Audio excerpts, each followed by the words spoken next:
Good afternoon, everyone. Good afternoon, Prabir. Hi, Jagdish. Good to see you. Hey, same here, same here. Welcome to ClarITea Chat. Yeah, I love the way you've written Clarity Chat, and even better, the science and art of managing IT. I did not think CIOs are looking at it as an art. So interesting line, very lovely line. The science and art of managing IT. Excellent. Thank you. Thanks, Prabir. Yes. Yeah, as I discussed with you, IT and digital transformation is just about 30 and 10 years old subject. And therefore, we have to learn managing it from the practitioners and Right. not just within the CIOs community, which we have done so far, but I think one of the most important elements of digital transformation is people. And when I was looking at who else to call, your name was the first to come to my mind. Thank you so much. Thank you. So kind of you. So thanks, Prabir, and good afternoon, everyone, all the audience out there. Welcome to this edition of ClarITea Chat with Prabir.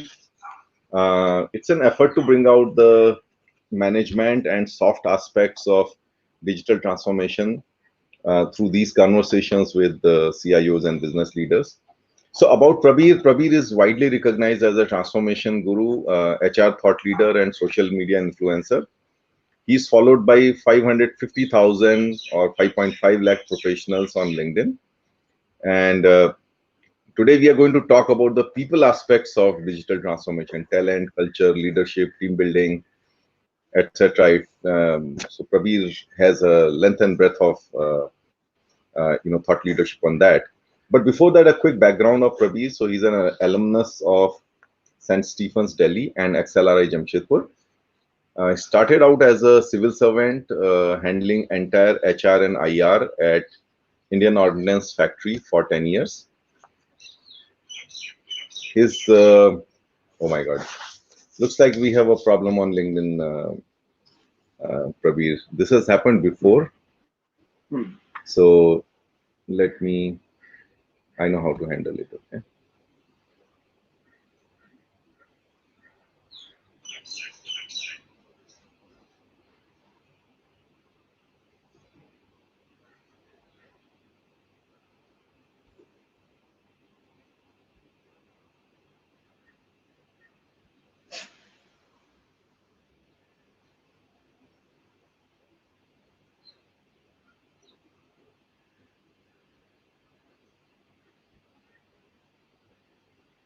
Okay.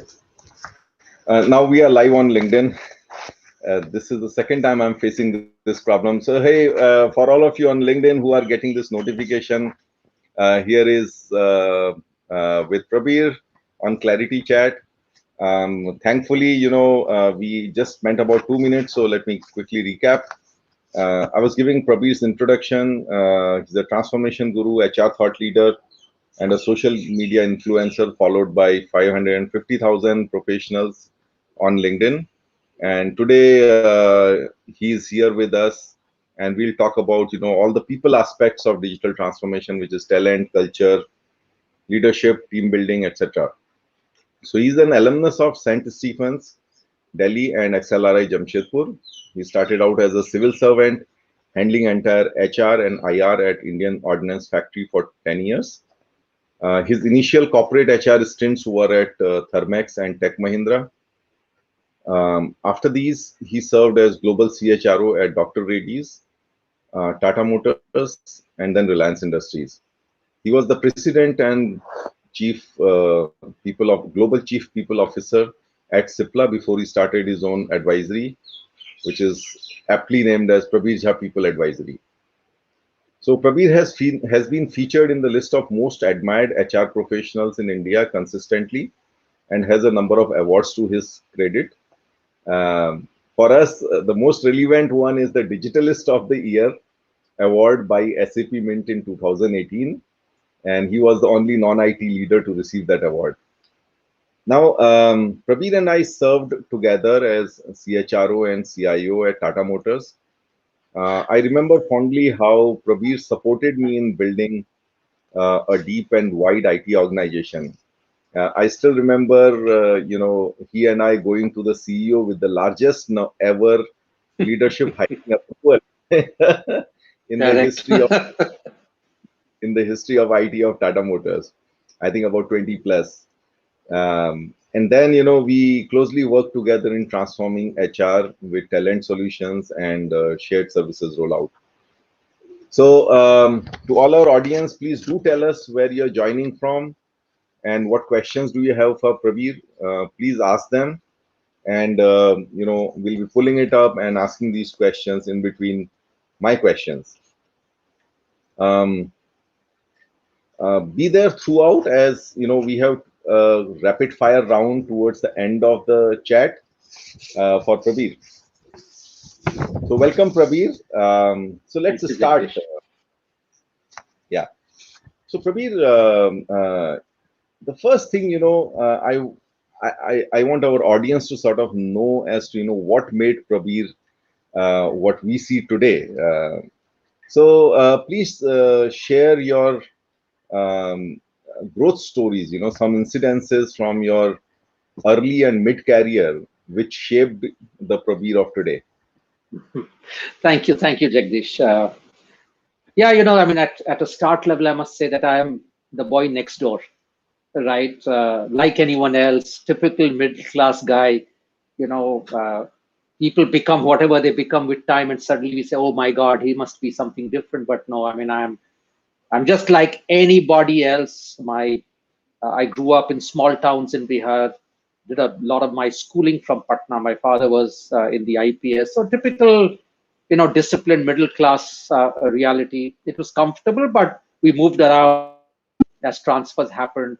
Went to good Jesuit schools, and from Patna, coming from Bihar, Jagdish, you'll appreciate that if you're a bright guy, you are expected to have initials after your name. So UPSC is almost it's a default algorithm, right? There's no private sector to think about. So it was Delhi, it was St. Stephen's, I was writing my MA finals when I cleared the UPSC first shot. And therefore, from jumping on and off DTC buses, it was you became a sahab or a bada sahab overnight. So at the age of about 23, I became, sahab, so to speak. So it was a very predictable and an assured way. And since you asked me the question, I had never ever thought I will do an MBA, specialize in HR, cross sides and come to the corporate sector. No way.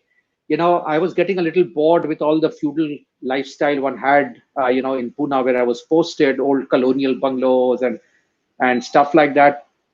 But I wanted to study, and then I said, let me do an MBA. And why HR was because, I realized that a lot of my civil service experience was about working with everything that today we know as HR and IR. So unions and federations and associations and personnel management. And I realized I was quite enjoying it. And if it had to be in HR, then it was naturally going to be XLRI. So I wrote the exam, almost sure I'll never clear it. And that was one very big moment for me. Since you asked me, it was about 7-8 years of civil service time. You get spoiled, pampered, so I have never been an individual contributor in my life till the last 2 years when I founded my own firm. Otherwise, from the age of 20 to 23, I was, always leading people. And to give it all up and finally go and study, stay in a hostel, shared toilets, 8 years of government adds many years to your persona, right? So that was a big change for me. And that was a time when laterals were not fashionable. So it was a very difficult 2 years, I'll be honest. It was not the most enjoyable period like St. Stephen's was because I was young. I was, so many of my classmates in Excel are a lot more, passionate about their life in Excel, not me, because for me, my wife I left behind. My daughter was 3 years old. Our second child, she was expecting a second child. So it was all about making sure I finished the course, do well, and which I did, and come back. My transfer orders had already come in December. In February, March, one train dacoity on my way back.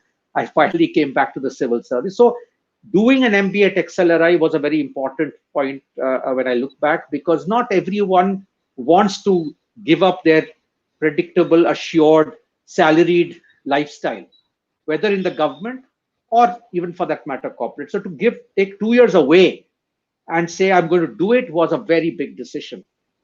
And then, of course, for a poor HR handling of my reimbursement claims, ironically, I quit the civil service. So ironies of ironies, for bad HR, I came into the world of HR.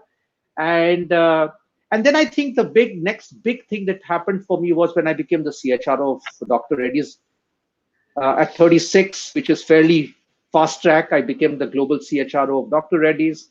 And we did some amazing work in Dr. Reddy's, a company I still respect a lot, uh, including many global M&As, building out the brand. And in that process, you built your reputation. And it was in Hyderabad, a little away from the Bombays and Delhis of the world.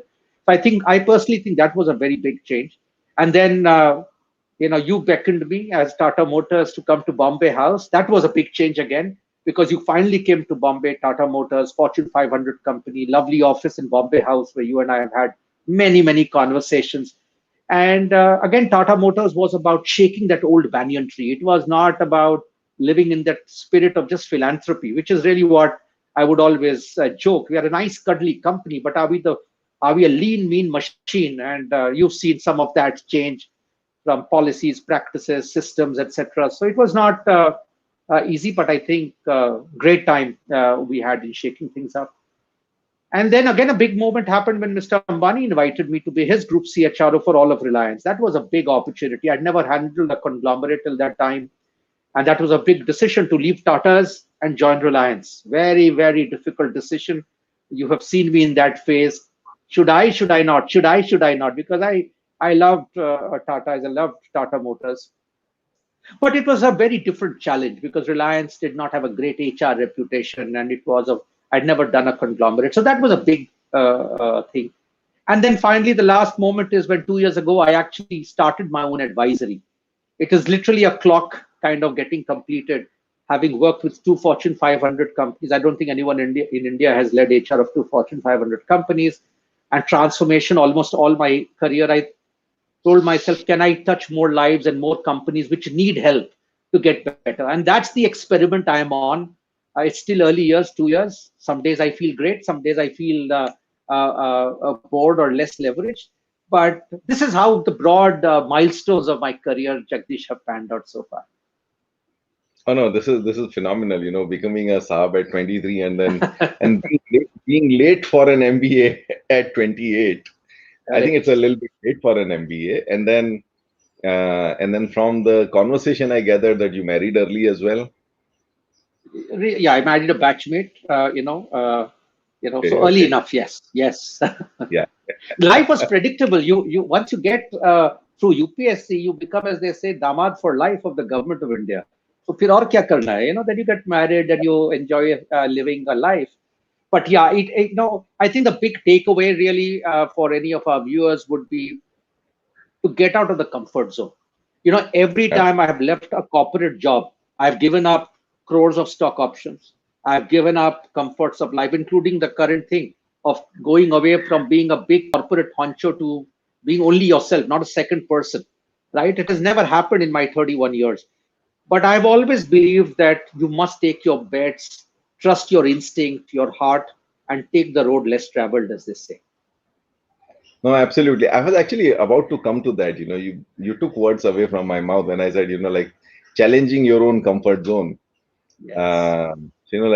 Coming out from the very, very cozy world of, civil services to corporate and then going to Hyderabad and moving to Mumbai. And I think for anyone who has, worked in Tata's, the just the difference of cultures really scares you away from, like joining somebody like Reliance. So even sometimes I've had those feelers. I never could take that jump, I must tell you. Now, I always joke, Jagdish, that I have batted on every batting track possible.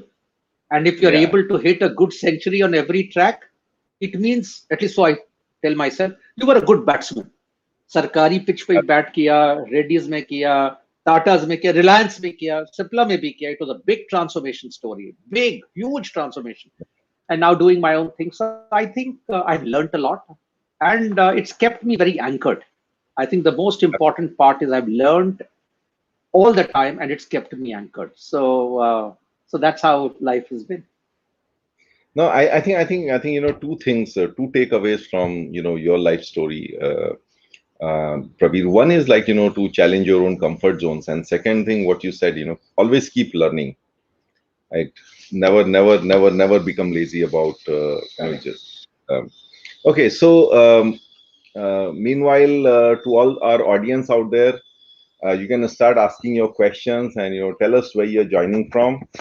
And I'll keep pulling your questions. Thank you, Rahul, for your comment. Happy to see CHRO and CIO both together from EML. Yeah, it's deja vu Excellent. actually. True. Hey, Shubham joining from Agra. That's really nice. And then Jakaria, hello. Um, so let's keep it coming, Yeah. Prabir. Now you've traveled across a range of organizations, and now in your advisory you are again interacting with the multitude of organizations. So what do you see as the major challenges for digital transformation? Are CEOs, CIOs, leaders, and organizations per se, which is the people, are they ready for it? What are some big shifts that people should take, purely in terms of, let's say, culture and change management um, to sort of cross the bridge? Yeah. So I think it's a very loaded question, and we can keep talking a long time, but I'll try and give you a headline view. See, I think the intellectual support to digital transformation is there almost everywhere. Everywhere. There is no CEO, or there is no board member, or there is no CXO who says, I do not want to leverage digital. And particularly with COVID, many people who otherwise felt that it was very difficult, it was very esoteric, this entire world of digital, I think that way life has become a lot easier. But having said that, I think it's a huge journey. And I do advise a number of clients, and I, from my own experience, including companies who have spent a lot of money on this agenda, I don't think we move as fast and as effectively. And the reasons are multiple. First, many people believe that it is a very difficult monster. It's like mathematics in school. We believe that it's very tough. Whereas the reality, and you know it better than me today, from a user perspective, you just need to enjoy the experience. You are not expected to code. You are not expected to do anything which is difficult, right? You just have to feel comfortable. And today, technology has become very intuitive. A Facebook or an Amazon or any of our, app-based reality, which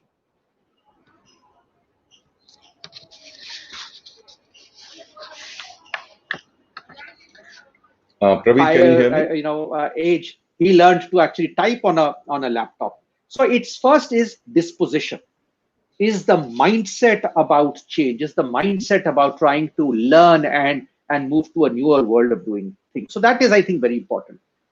The second, which I think, Jagdish, is a big issue, is that organizational cultures are not adequately in sync with uh, the ask of a digital transformation. See, what digital transformation does is it actually breeds and leads and nurtures information democracy. Everything is available to people. And historically, leaders, managers have survived by being hoarders of information. Mere paas information hai. That was your source of power, which actually goes away. You can actually track, everyone can track where, particular uh, uh, transaction is, where is it pending, for how long. You can actually see everything. You can do all your analytics on that, which also creates a lot of anxiety in the system because it throws up the constraints in the system. It throws up where the laggards are and stuff like that.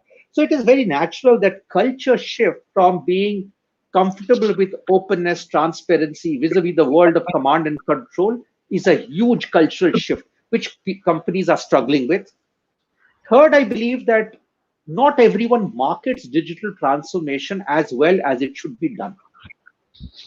You see, the emphasis is not about technology transformation. The marketing is, what does it do for you? How does it simplify your job? How does it make you better in the marketplace? How does it make your stakeholders have a better experience of you? Whether you are sales, your marketing, your technology, R&D, your HR, it doesn't matter. But because it gets presented more as a technology solutions exercise, the ownership almost says it's the CIO or the IT guy's responsibility. And that it's like in HR, we say, HR is not just an HR function's responsibility, it's a leadership responsibility. And there's a difference between HR, the function, and HR, the agenda. Similarly for IT or digital, there is digital, the function, or IT, the function, and digital, the agenda, which is by default more inclusive, right? And I think that presentation or that ownership by the function or by the leadership, I think is one big challenge that I find. And the last, which I personally am struggling with, is what is the quality of talent which embraces digital? Is it willing? Is it open? You have multi-generational demographics, right, in workforces. Some are very easy to adopt and adapt. Some actually crib that, our IT structures and infrastructure is way beyond what I was already used to. And there are still some people who feel lost when you're doing, the IT transaction. And second is how much of talent you have to nurture and drive this transformation. At the end of the day, whether it's the IT organization, maybe we'll talk about it as we go forward, does it actually have what I call the adequate talent? I'm not talking about technical talent, the capability to anchor, handhold, influence, persuade, work with other people, because it's a leadership job. Transformation is a leadership job. It's not a technology is just a route, is a conduit. So I think the way it is presented, sold, understood, the fears and anxieties that it almost as default, like mathematics, presents, and the kind of talent it serves and the kind of talent that it has to be its handmaiden. I think all of this makes it very difficult. And if I add just one last point, I also believe whenever a digital transformation is being attempted, there's a huge tendency of companies, or for that matter, within companies or functions, to say, I am unique. Jagdish, I've worked across industries and I have clients today across industry. It is not funny. Everyone believes they are unique. And I can tell you, I can bet my reputation, there is no industry that I find as unique. There are nuances, but nothing is unique. But because people think it's unique, they want to be a IT enabling maybe an outdated process and a jinxed practice. Now, if you actually are hardwiring a process and practice which is ancient, it's not going to work. So one of my favorite lines, and I used to talk about this, if you remember, even in Tata Motors, one of my favorite lines has been, we are trying to solve often a pediatric problem with a geriatric solution. And that somewhere also is part of our digital transformation challenge, that, you want it, but you don't understand or scope the problem as comprehensively as you do. And the poor CIO is often blamed. And if you can't blame the CIO, you can always blame HR, right? You'll always have something to blame. But this, I think, is not enough of ownership and accountability. And I'll be honest, everyone says the right thing, but the drive and ownership that chief executives should have of this agenda is not as strong yet, despite what they will be talking from the pulpit. Let us be honest, I think organizations are still more quarter-on-quarter focused than actually strategically architecting, because boards keep them on their toes by the quarter. So what will the poor CEO do? So it's a medley of issues, but I hope it gives you a flavor of my perspective of what possibly could be challenges with this digital transformation as a subject. No, I fully agree with you. I think you've touched all the right chords, Prabir. And I think the important perspective is which is a beyond IT perspective that you gave. That it's about culture. The whole edifices are built on command and control and information as an asset. And the moment you democratize it, what happens, a lot of palaces get kind of shaken, isn't it? Shaken up, and people don't want to talk about it. But the fact is, there are many people who are hanging on. They want to get jobs, extensions beyond retirement. We have had our share of experiences, right? So, at the end of the day, if there is more of self-interest and self-survival at play, how will you ever build a future-ready ecosystem? Absolutely. Yeah. A lot of times, this becomes what's good for me instead of what's good for the company, That's right? correct. That's Yeah. correct. And I remember, when you said enough ownership, and enough ownership at a CEO level is required, but even beyond that, I remember, one of the last things I did before leaving Tata Motors was, take the entire executive team out, on a retreat. And I spoke to and the CEO wanted to really drive it. And I said, listen, you will drive it, but can you drive it alone? Yeah, You that's know, is also true. so, that was like a loaded question to ask him, that is your team ready? Correct. And, it was like But all the, I must compliment you. I still remember you would come to our EC meetings, right, and show also the Gartner trends, patterns. I have not seen in many companies the CIO coming and educating the management team, right, of how is the world changing, where should we be playing, the choices, which quadrant do you want to be, and see, it's all about I talk about building HR literacy in leadership. It's the same, building IT or digital leadership. You are not expected to be the expert. For that, the CIO is there. There are partners, vendors, and whoever else. But the question is, are you willing to even acknowledge and understand how the world could change? So this curiosity is, if you ask me, is still very low in many CXOs. They are very here and now. If you ask me, companies talk about leaders, they should talk about leadership. And this is one reason why companies are faltering, because they're obsessed with personalities. I am a big guy, but there is no leadership. And one of the dimensions of leadership is the willingness to learn, where the world is going, the opportunities of change and transformation, and then bless it. So you're right. It's not just the CEO is a very important stakeholder, he or she, but the executive team is very, very important, because if they don't own, what will the poor CIO deliver? It's yeah, impossible. no, absolutely. So anyway, so just to, complete that incident, so it was kind of so he went into a thinking mode, and he said, Jagdish, you're right. So then we immediately pivoted. Instead of like driving it, we said, okay, let's first work on, broad basing it. And then we conceptualized a program, 25 of the top leaders, we took them out, and then, like brainwashed them for 2 days. One day external brainwashing, one day like, doing it yourself, DIY kind of thing, a design thinking workshop. But I think, there's a lot of these soft aspects that you mentioned: culture, leadership, information democracy, and all of that, which are very important. So Prabir, I mean, I'm surprised by the number of questions which have started coming in, but let me quickly acknowledge, hey, thanks, Vishwavidit, Datta Nayak, Dattatreya from Muscat, Varun. There's a LinkedIn user from Cincinnati. That should be a Wow. little early there, but yeah, thanks for doing that. Nirja, old colleague from Jamshedpur, Varun, and Prashant, Chakunjay. I'm not really pulling up everything here. I'm just searching for questions here. Um, okay, so we have one question from Girish here, which is, as part of digital transformation, what would be your advice on realigning moments of celebrations and making the value scorecard realization visible at predefined intervals? That's a great question. First moments of celebration, then, great, Jagdish, you might want to add your perspective. See, at the end of the day, I always believe if you wait to reach Mount Everest to celebrate success, you'll never get to Mount Everest. You've Yeah, got to yeah, celebrate every step to every new base camp. So when you're doing a transformation journey, it may take you 3 years, 4 years, right? But the important part is celebrate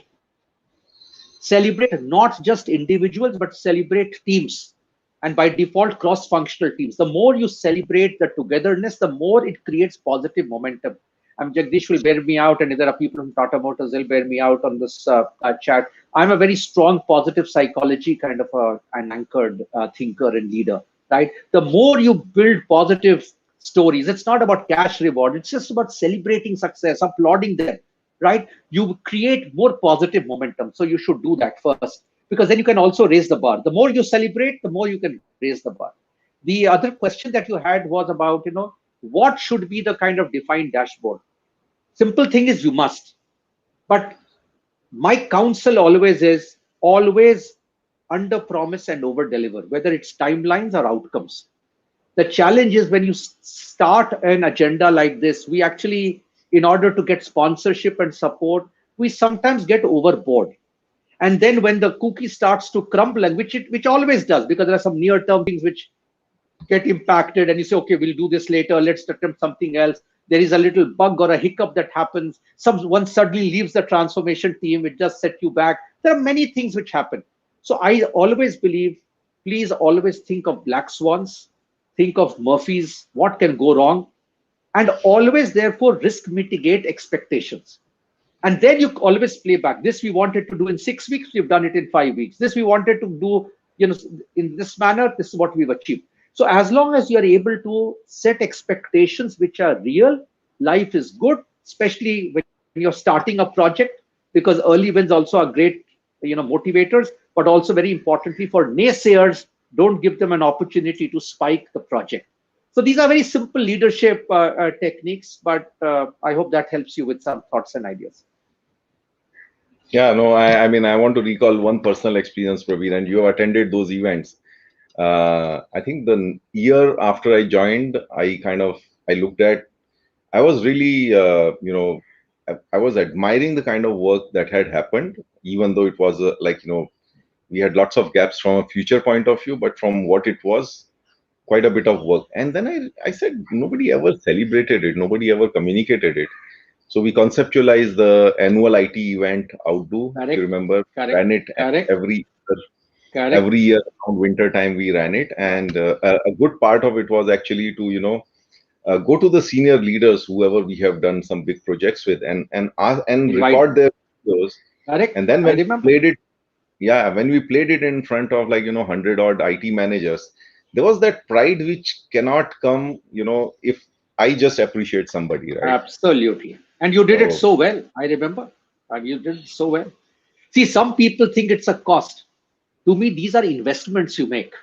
This is what makes the troops want to do more, better, right? That someone is noticing, it's being applauded, called out. So you did it very well. I still remember. So I remember the first time I went for approval, the cost was the obvious question, and then I just put it as a percentage of my IT budget, and it was like such a small percentage that we just laughed it out. We said, okay, let's do it. No, but thanks, Prabir, for that. And very important point there about under promise, over deliver. And I think that's what builds the credibility and trust, the other way around. Yeah. So I'll come back to questions again, but I have something important which is also being asked around here, which is Prabir. This is a good forum to get some feedback on the CIO community as such, and again, drawing back on your experience in multiple companies then and now, right? And having seen so many CIOs. What are some of the expectations that business leaders have from CIOs? Of course, they have lots of expectations, but the question is a little different. Are all these expectations fair, or are all of these expectations on the CIO side? And what are the areas where they need to be kind of evened out a little bit? And which are those areas where the CIOs have unmet expectations, where they need to do some stretch? In many ways, this story would apply to my own function and fraternity in HR. It's almost the same. At one level, I think it's still work in progress. Expectations of a business leader is, can I get my fundamentals of IT support working right? It's basics, because not every company, it is as smooth as they would like. That, even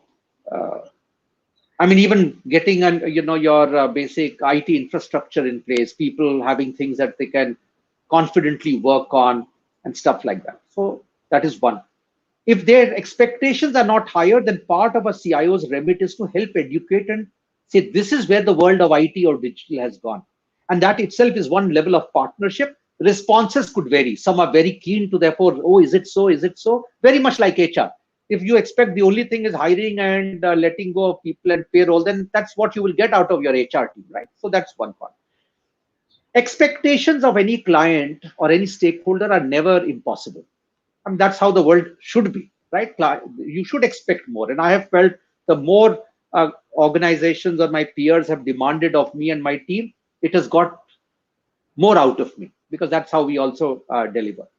So one is, how do you actually deliver the here and now? Because if you don't deliver the here and now, there is no way someone will believe in you to deliver the there and there. So that's the first part. But I think smart CIOs should be able to make sure that they vacate their space, they have the right people, they have the right outsourced partners who ensure the here and now is delivered very flawlessly and smoothly. Now it enables them to have more strategic conversations. What could we do which will dramatically change your business, which can dramatically change your function, disrupt your business, disrupt your function, beat competition, disrupt the industry. And now, depending on where you are in the continuum, you can help them say, this is what we would like to do. I have seen, Jagdish, that today, at least in the last some years, there is a much closer. Earlier, it used to be the CIO was driving a lot of the choices.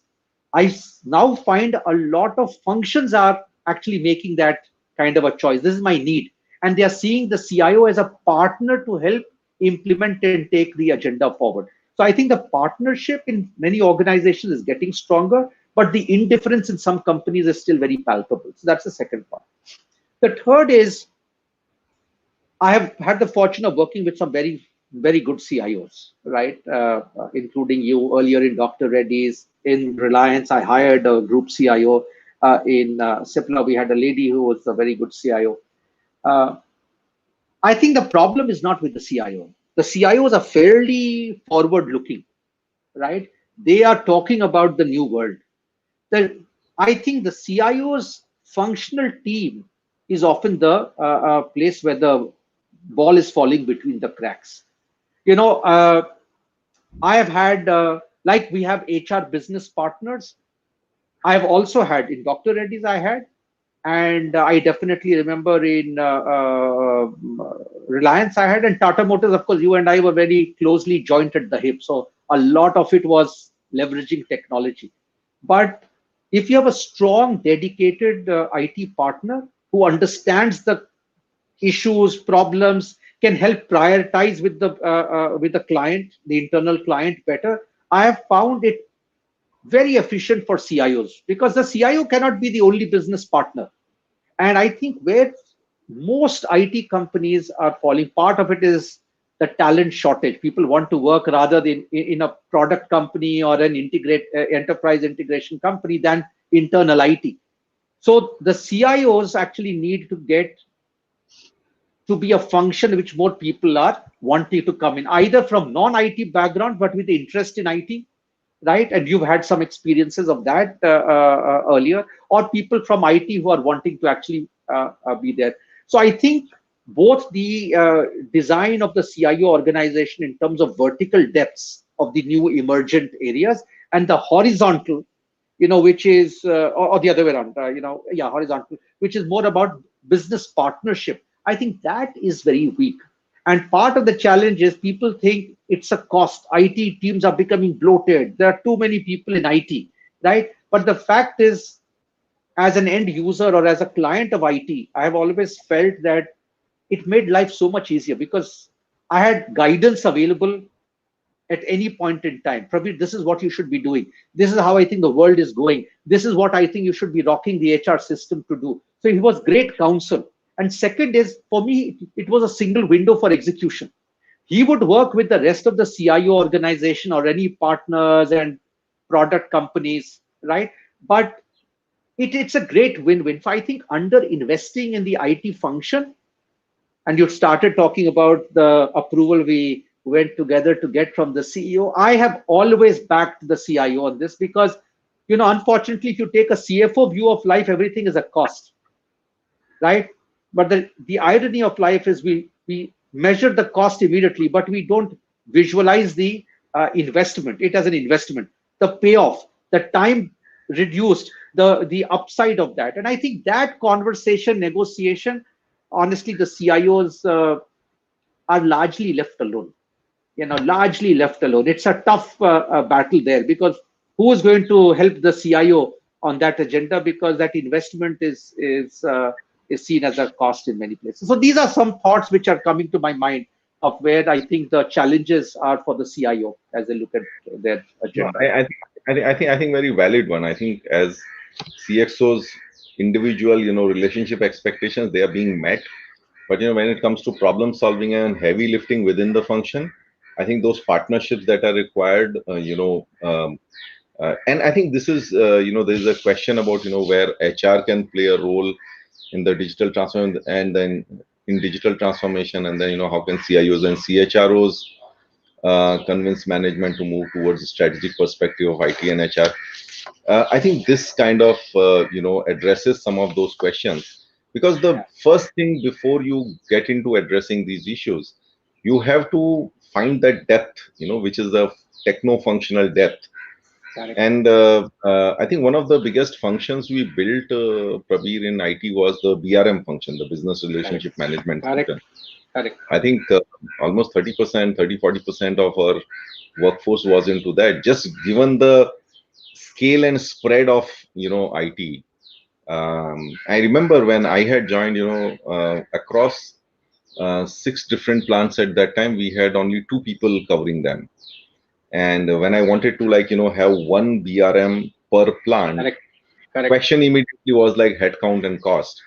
And then I had to say that, hey, you know what, I mean, just look at the distribution.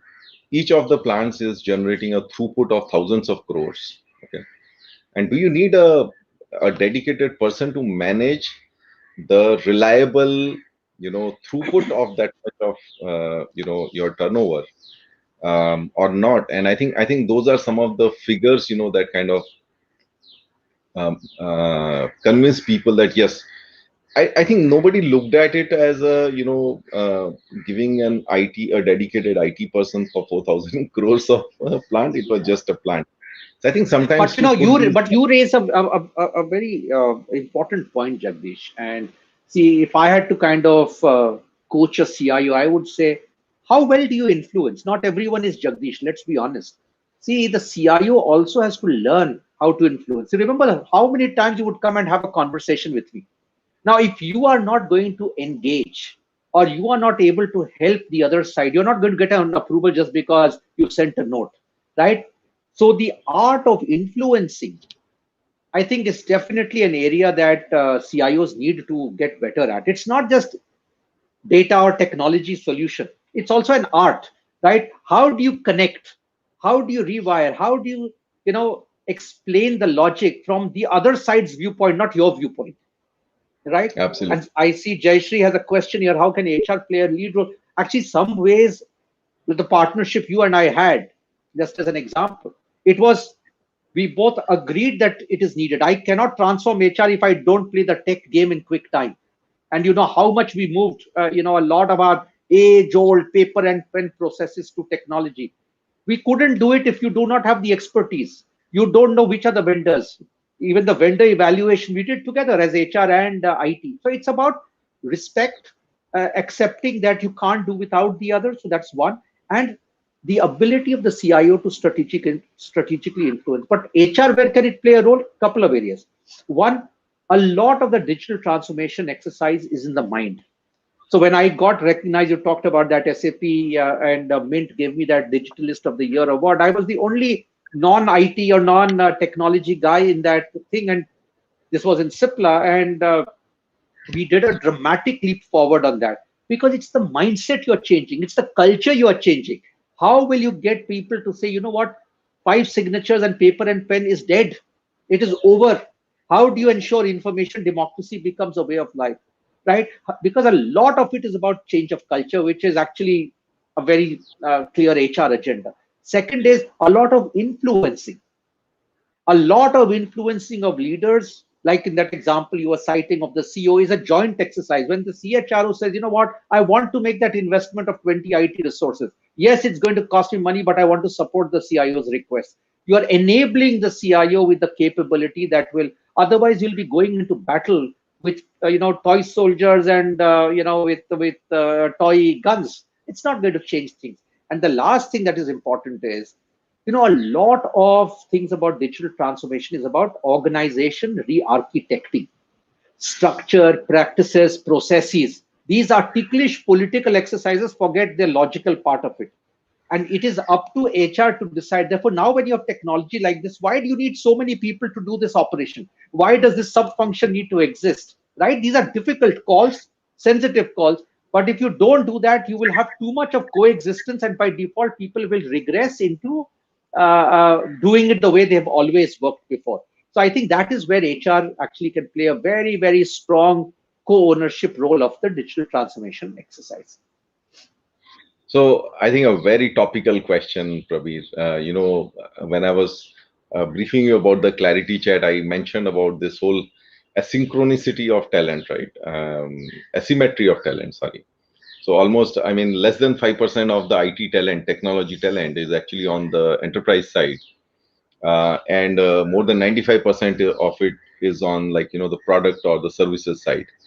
So I think this question is in that context that, it's so difficult to retain or attract talent in non-IT companies, especially manufacturing companies. How would you solve this problem if you were, let's say, a CHRO of a manufacturing company today, okay, and competing with the likes of Google's and Microsoft in attracting talent? So I've talked about this subject even when I was in Tata Motors on some public platform. See, part of it is you don't compete on non-competables. You compete on what you can compete on. And one of the things I tell people is, what stops you from becoming a brand to a target audience that is wanting to be part of your. See, let's be honest, not everyone will get to Google. Not everyone will want to get there for a variety of reasons, including social or familial reasons. You've got to build a brand of interest that talent pool finds you worth their interest. So you also don't have sweeping attrition. Some attrition is good, is healthy. I don't believe that it's a crime if some of your guys go and join some of the product companies. Similarly, there are some people who discover after having spent time in product companies that they actually want to be on the other side of business. Is your radar high? Is your radar looking for talent all the time? See, this is a part of a problem, not only for IT, but even for other functions. They believe it's HR's job. It is every leader's job to attract talent of the kind that serves their purpose and that will serve. You're not needing to give lifelong employment, but as long as you have base stability, it is fine. Second is, can some jobs be made what I call de-rigueur? De-risk your function. Not every job needs, a top-notch guy.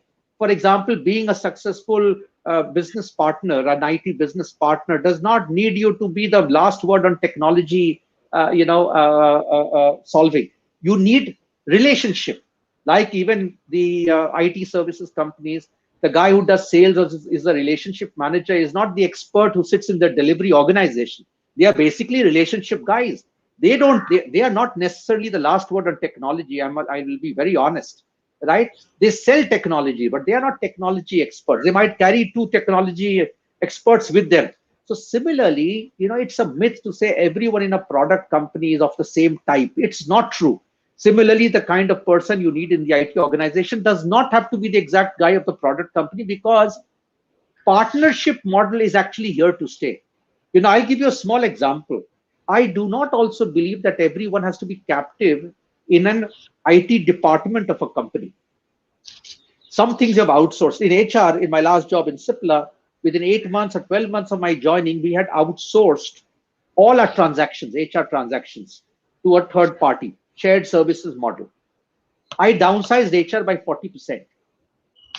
But the quality of HR was very different. Instead of people who were literally transaction guys, these were all fresh, young, smart MBAs who could engage with business, understand business. So the quality of conversation changed.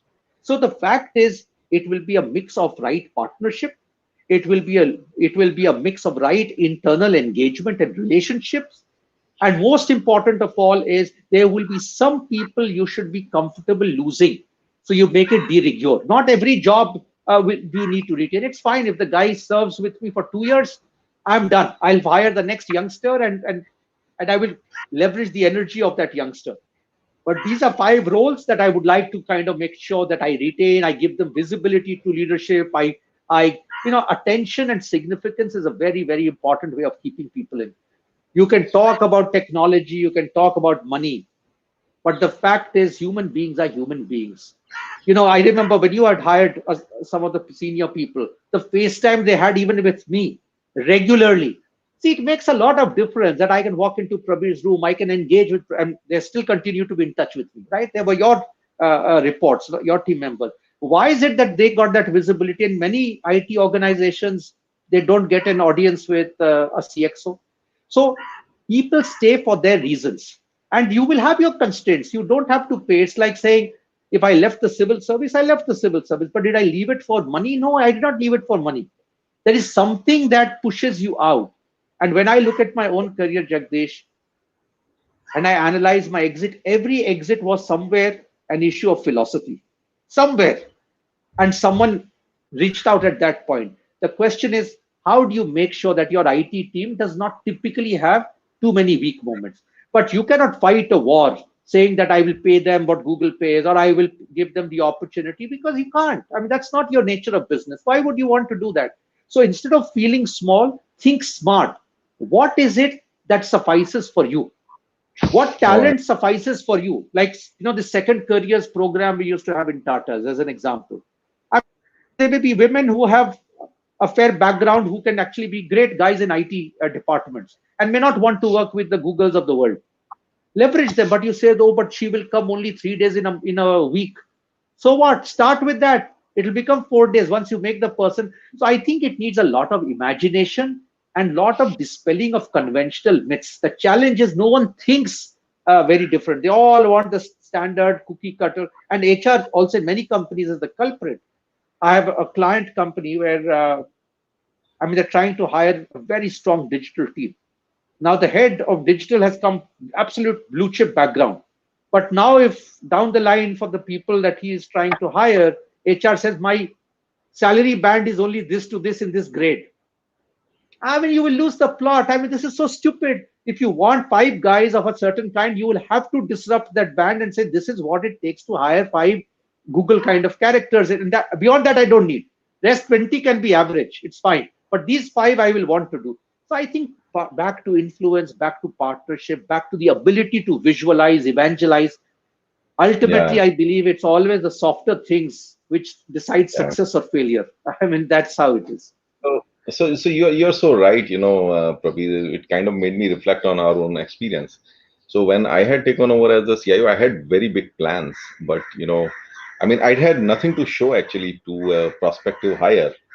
And I remember I spoke to many people. Finally, I think we found that pitch. We actually had created a strategy, and we had a buy-in from the management. And then I crafted a story which helped me attract somebody from GE, which helped me attract somebody from Oracle, right?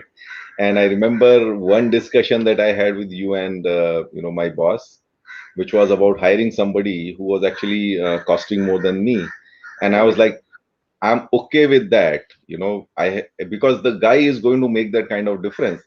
And I think it was personally it was very satisfying for me, or I felt indebted, when we hired that guy, and then I think in the next round you guys made corrections to me.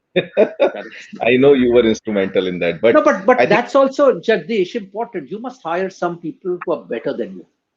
Absolutely. People tell me sometimes that, Prabir, what do you owe your success? I always say, I think I always hired people who are better than me. Because when you hire people better than you, it frees you up to do more strategic things, right? Absolutely. And your job is to make sure all these bright guys, they actually gel together and deliver your outcome. But unfortunately, the insecurity, particularly in India, of our leaders and managers is hire someone who will never take your job, who will never question you. And that is how the melee starts. And this issue about talent, it applies to IT as well. Because if the CIO feels insecure, he will never come and say, I want to hire this guy and even pay him more than what, because that's what is good for the company. But again, That's why you're an exception.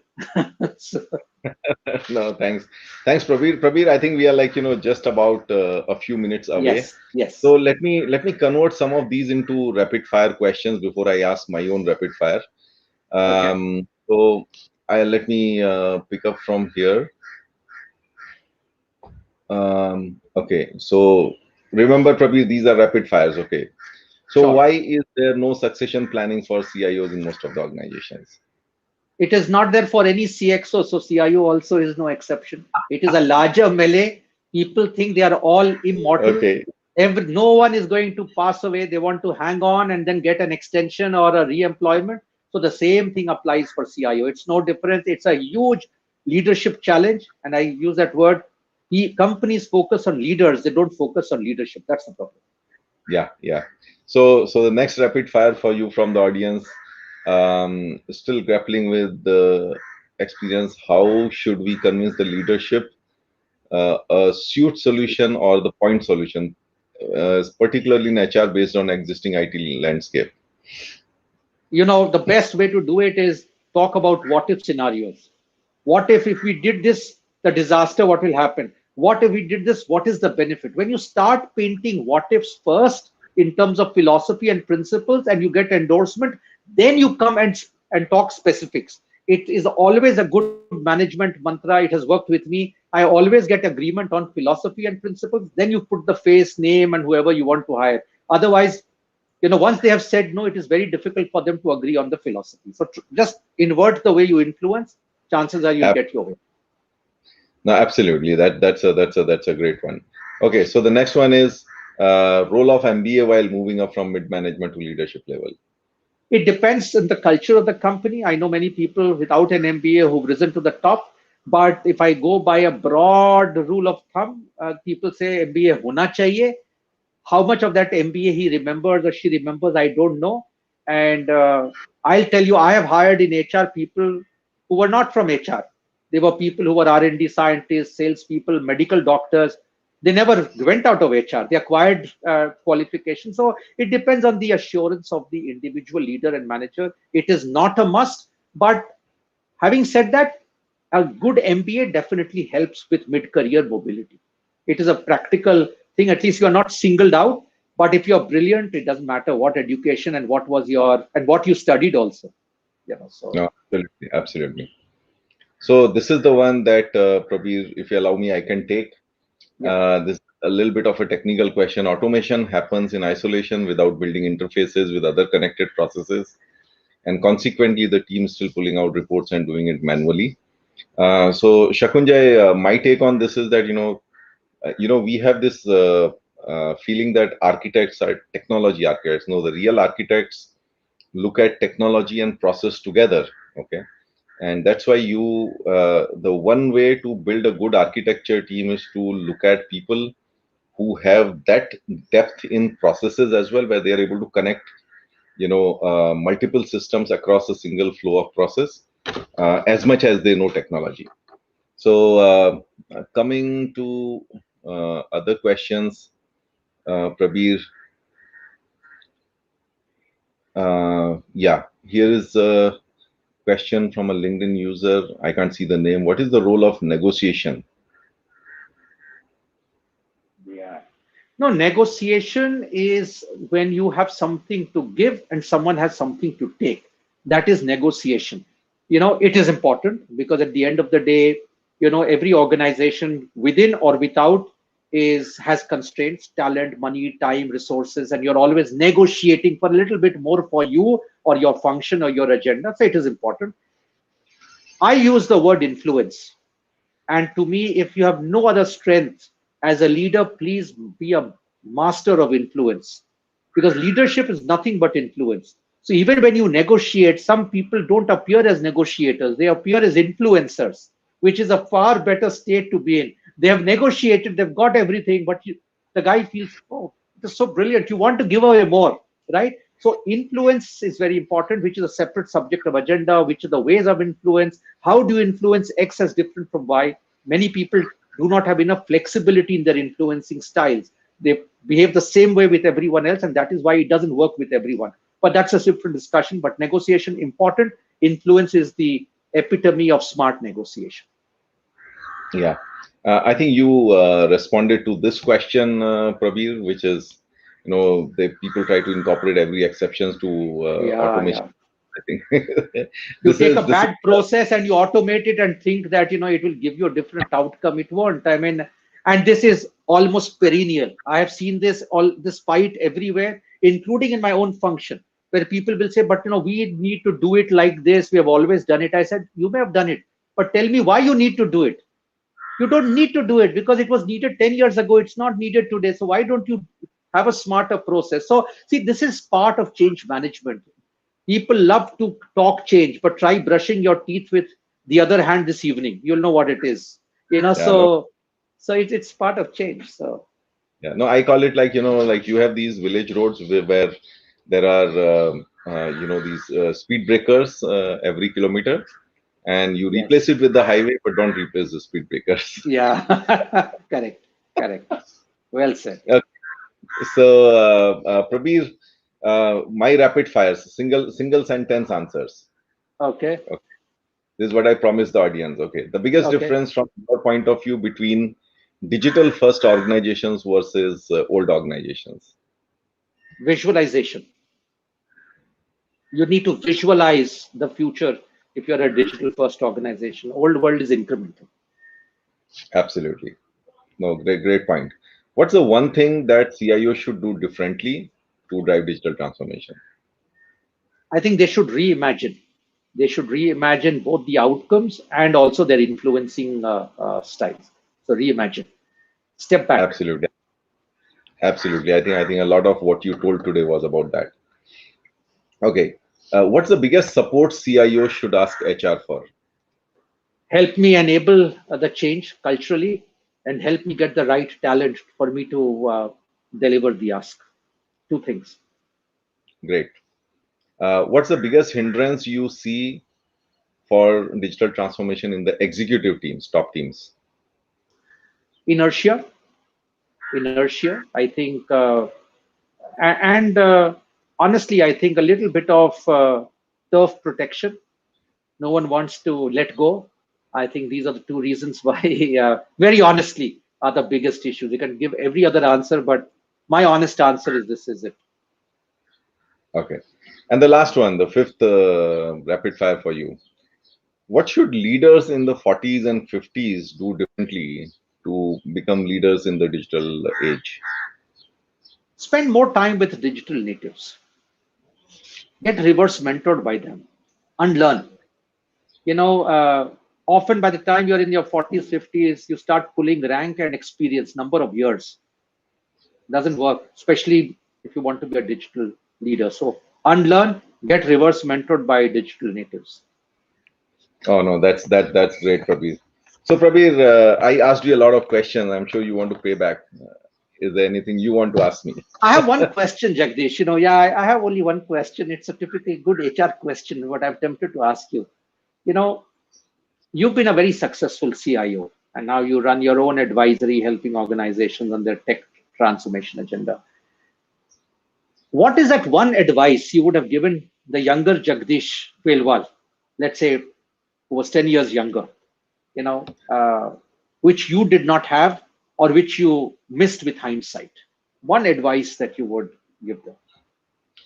Yeah, when I look back, Prabir, I mean, there was this whole passion about, like uh, getting ahead of the pack and, like becoming more and more competitive with technology and taking the function like so far ahead, that to become the benchmark. I think I ran too fast and I pushed people too hard. And Mhm. while it did get the job done, it did get us, the accolades and, the transformations. So it's like, we worked hard, we played hard, but I think, at one point in time, there were just too many things that I was trying to do. And, now looking back, I kind of realized that, if you do just maybe, we did 5 things over 2 years, but, it would have been probably better to do like, Ah, 2 things at a time. Okay. But you achieve the same thing. It doesn't take you 2 years to so achieve all those. prioritize better and space it better. So you're able to impact still better. So prioritize, space, and therefore impact better. Wow, well said. Yep. And it takes courage to look back and advise yourself. But that's the wisdom that, they say that fools make the same mistake. The wise men learn from mistakes of others. So, this is great sharing and great example of vulnerability. Thank you, Jagdish. Thank you. I must say, Prabir, that when I look back, if there is one thing I have to say sorry to my old colleagues for, it is just to drive them too hard. It's just because we were like trying to do too many things. Too many things. Yeah. Great. Excellent. Excellent. But great session, Prabir. I think I mean, it seems like, we've been talking for 2 hours with the kind of. No, and if people have any more questions, I'm sure they can reach out to us on LinkedIn or wherever. But there were some questions people asked we did not. So if they message us or something, I'm sure we'll be happy to share our perspective with viewers whose questions we may not have answered. Sure. So we have, one question which I can answer. It says whether the session recording will be available. Yes, it will be available on LinkedIn, and it's available on YouTube also. For all the people who are watching it afterwards, I must say that, initially we had a problem connecting from the streaming tool to LinkedIn. So there's a bit of a repetition in the beginning. It would look like, for people watching on YouTube, it would look like I've introduced Prabir twice. But I think great engagement, good questions. In fact, I asked lesser questions because I think your questions, all the audience were similar to, or you asked all the right questions, so I didn't have to ask so many questions. But keep tuning into ClarITea Chat every Saturday at 5 p.m. Learning the art and science of managing IT. I would prefer to put art before. And I think what we learned today from Prabir is a lot more of the art and the softer aspects. I would say the aspects which are never written anywhere as such, or not taught anywhere. I think those are the things that that's the value of learning from practitioners. So thanks everyone for joining in. Thank you, Prabir, for the nuggets of. Thank you. Thank you for having me on your show, and all the very best, guys. We'll look forward to being in touch. Thank you. See you everyone next Saturday, 5 p.m. Bye-bye for now. Bye-bye.